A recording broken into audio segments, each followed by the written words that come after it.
शेख साहब, आप वज़ीर दाखिला हैं, जो मुशीर दाखिला हैं वो फिर कह रहे हैं कि इनको वापस लाएंगे। पहले भी कहा था जनवरी तक वापस ले आएंगे। वज़ीर आज़म ने कहा था कि मैं खुद बरतानवी वज़ीर आज़म से बात करूंगा। अब फिर कह रहे हैं, किस तरह लेके आएंगे? क्या होगी आपकी पॉलिटिक्स?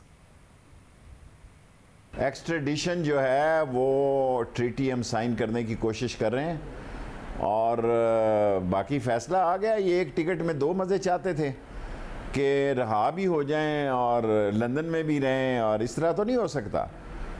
और ये जो सूरत हाल चल रही है, ये कहते हैं वो एक शाम को आने के लिए तैयार है, ज़िंदगी की गारंटी दे। ज़िंदगी की गारंटी तो अल्लाह दे सकता है। ज़िंदगी मौत अल्लाह के पास है। सिक्योरिटी चाहिए, मुझे बताएं, एफसी चाहिए, रेंजर चाहिए, कोस्ट गार्ड चाहिए, गिलगित फोर्स चाहिए, कोई और कोस्ट गार्ड चाहिए, कोई रेंजर चाहिए, बताएं, हम सिक्योरिटी देते हैं, डोर टू डोर सिक्योरिटी देते हैं। और वैसे तो रफ़ीक हरीरी को भी लोगों ने निशाना बना दिया था, जिसके पास स्कैनर गाड़ी थी दुनिया की सबसे महंगी। सो वो आने की बात करें और मीडिया ना खेलें। और आज का जो फ़ैसला हुआ है, मैं समझता हूँ ये एक बहुत अहम फ़ैसला है। इससे बहुत बड़े मसले जो हैं वो नून लीग के लिए और बढ़ेंगे। और अब तो इंटरनेशनल पॉलिटिक्स होने जा रही है। ये अपोजिशन तो इमरान खान के लिए तरने वाला है। ये कुछ नहीं कर सकते इमरान खान का। ये थके हुए हैं, ये थके हुए हैं। इनमें कोई ये तो 30 दिसंबर को हमको भेज रहे थे, कल से वोटिंग शुरू हो जाएगी। आप देखेंगे बजट पास होगा, अक्सरियत राय से पास होगा, और इंशाअल्लाह ताला न सिर्फ वो 5 साल पूरे करेगा, वो अगली दफ़ा भी आपके मुकाबले में होगा। उसको जो लोग इमरान खान को अंडर एस्टिमेट कर रहे हैं वो गलती पे हैं। और अल्लाह के फजल से पाक फ़ौज के और मौजूदा हुकूमत के तल्लुकात जो हैं एक लाइन और लेंथ पर हैं, और मुल्क आगे बढ़ेगा, मुल्क तरक्की करेगा। शेख साहब, आप अगले इलेक्शन की भी बात करने लगे हैं कि वो भी इमरान खान साहब के लिए मसला नहीं होगा। आपको नहीं लगता ये सियासत का हिस्सा है नून लीग की कि नवाज शरीफ साहब मुल्क से बाहर ही रहेंगे? मरियम नवाज साहब अपना यहाँ केस भी लड़ेंगी, इलेक्शन के लिए कैंपेन भी करेंगी, शहबाज शरीफ साहब भी कैंपेन करेंगे, महंगाई और दूसरी चीज़ों पर हुकूमत के खिलाफ कैंपेन करेंगे, तो उन्हें नवाज शरीफ साहब के वापस आने की ज़रूरत नहीं होगी। मगर नवाज शरीफ साहब के आगे चला लेंगे मामला। देखें, शहबाज शरीफ अंदर से तो मेरी पार्टी का आदमी है, बेशक हम ऊपर में एक दूसरे से मुखालिफ हों। हमारी मदर पार्टी एक है। मरियम साहब इलेक्शन नहीं लड़ सकती, डिस्क्वालीफाई हैं। और जब इलेक्शन के नज़दीक हालात होंगे तो आप देखेंगे कि ये हालात बेहतरी की तरफ होंगे। हम इकॉनमी को बेहतर करेंगे, महंगाई को इमरान खान बेहतर करेगा, और इंटरनेशनल पॉलिटिक्स में इमरान खान 2 कदम और आगे होगा। ये क्या बेच रहे हैं आवाम में, आप मुझे बताएं। ये तो 30 दिसंबर में हमें सलाम अलैकुम कह रहे थे जी, 30 दिसंबर की रात को आपको हमारा आखिरी सलाम है, और आवाम ने इनको आखिरी सलाम कर दिया। अंदर और बाहर से जो फोर्सेस इस मुल्क को मजबूत बनाने की कोशिश में है, उसको आप सोशल मीडिया पे और तकरीरों में अगर गालियां देंगे तो आपका सियासी मुस्तकबिल क्या होगा, ये आपके जहन में अभी से होना चाहिए। साहब, मगर आपकी अपनी पॉलिटिकल स्ट्रैटेजी क्या होगी? आपको लगता है कि हुकूमत ये बयानियां बनाएगी कि नवाज शरीफ साहब कन्विक्टेड होने के बावजूद मुल्क से बाहर नहीं आए, तो अगले इलेक्शन में भी सेल कर सकती है? क्योंकि एहतसाब के हवाले से बार बार नजर आया है कि जिन पर इल्ज़ामात लगाए गए, एक केस साबित नहीं हुआ, उनकी जमानतें हो गई हैं, करप्शन का 1 रुपया रिकवर हुकूमत नहीं कर सकी है, महंगाई भी अपनी जगह पर है। आपको लगता है नवाज शरीफ के वापस न आने के खिलाफ बयानियां बनाकर हुकूमत इलेक्शन जीत सकती है अगला, या सर्वाइव कर सकती है? मैं नवाज शरीफ की पार्टी का उसका रोल ज़रूर होगा, लेकिन मैं ये नहीं देखता कि वो इमरान खान के लिए कोई ऐसी सूरत हाल पैदा कर देंगे।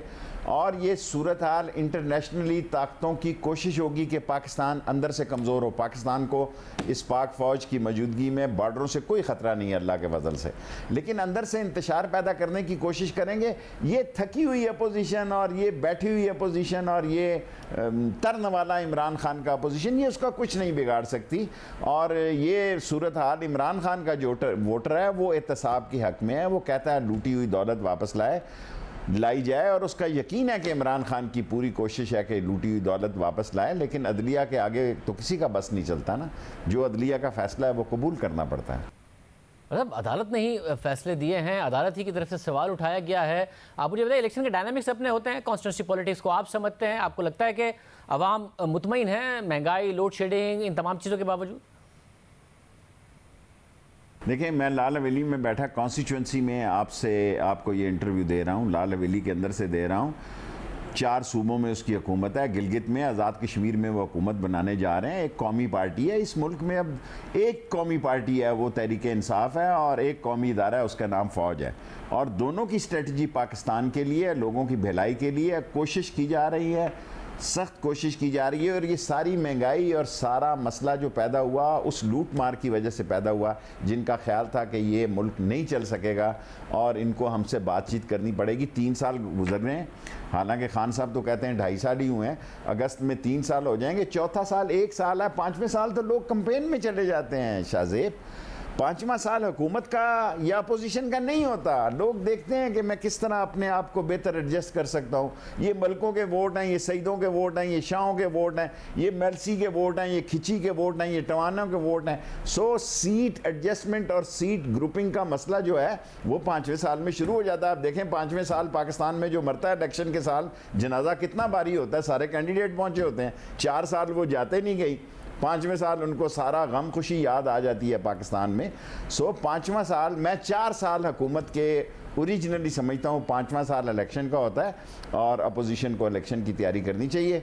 और कश्मीर के इलेक्शन में भी आप देखेंगे इंशाअल्लाह ताला बल्ला जीतेगा और इमरान खान की तहरीक इंसाफ जीतेगी। शेख साहब, बारे में बताएं, कल जो लाहौर में दहशतगर्दी हुई इस हवाले से आपने कहा था कि बड़ी पेशरफ्त हुई है, फिर खबर आई कि लाहौर एयरपोर्ट से कराची जाने वाला एक गैर मुल्की बाशिंदे को हिरासत में लिया गया है। क्या डेवलपमेंट है इस हवाले से? देखें, इस मुल्क में इंटरनेशनल कुव्वतें बहरान पैदा करना चाहती हैं और लाहौर में हमें एक्सपेक्टेड था कि कोई वाक़या 1-2 दिन में हो सकता है और हमें बाज़ इलाकों को थ्रेट है और ये इंटरनेशनल कॉन्स्पिरेसी है कि पाकिस्तान को उस इंटरनेशनल फोर्सेस की ख्वाहिशों के लिए किताबें किया जाए, जो इमरान खान का भी नहीं होगा। इमरान खान ने वाज़े तौर पर कहा कि कश्मीर पे मुफाहमत नहीं होगी। हम इस केस पे पहुँचे हुए हैं, मुनासिब नहीं है, बल्कि मुझे कहा गया कि मैं किसी प्रोग्राम पे नाम न लूँ लोगों के। और हमारे पास कराची में भी हमने एक ग्रोह और पकड़ा है, रॉ का इन्फ्लुएंस ग्रुप हमने पकड़ा है, बड़ा सेंसिटिव ग्रुप पकड़ा है। ये लोग चाहते हैं कि पाकिस्तान में दहशतगर्दी के वाक़यात हों, इंतशार हों, लेकिन ये एक बहादुर कौम है, हमने पहले भी शिकस्त दी है इनको। अब हम इतने एक्सपीरियंस हैं कि हम इंशाअल्लाह इक्का दुक्का वारदात अगर हुई भी तो उन पर काबू पा लेंगे, जैसा कि लाहौर के जौहर टाउन के वाक़े पर हम पहुँच गए हैं मुलज़मों तक। और अच्छी खबर आ जाएगी 2-3 दिन में।